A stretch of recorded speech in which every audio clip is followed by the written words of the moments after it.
रुपये के टक मोहल्ला में लगी आग, कई दुकानें और मकान आए शोलों की जद में। आग पर काबू पाने की कोशिश जारी। जम्मू कश्मीर असेंबली की बजट इजलास का आज दूसरा दिन, हंगामे के आसार।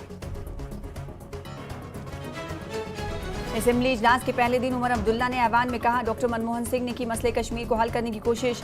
कश्मीरी पंडितों के लिए बहुत से इकदाम काम मनमोहन सिंह ने ही रखा था, कश्मीर जेल लिंक का संग बुनियाद। असेंबली के बजट इजलास का आगाज, लेफ्टिनेंट गवर्नर ने कहा, हुकूमत रियासत का दर्जा बहाल करने के लिए वादाबंद। कश्मीरी पंडितों की वादी वापसी का भी जिक्र। हर तबके की ख्वाहिशात की अक्कासी करेगा बजट। तमाम शोबों के फरोग पर है फोकस। सयाहत, सनत, तालीम और इंफ्रास्ट्रक्चर के फरोग से तरक्की की रफ्तार होगी तेज। मनोज सिन्हा का खिताब, कहा, अमन और भाईचारे की बरकरारी अहम।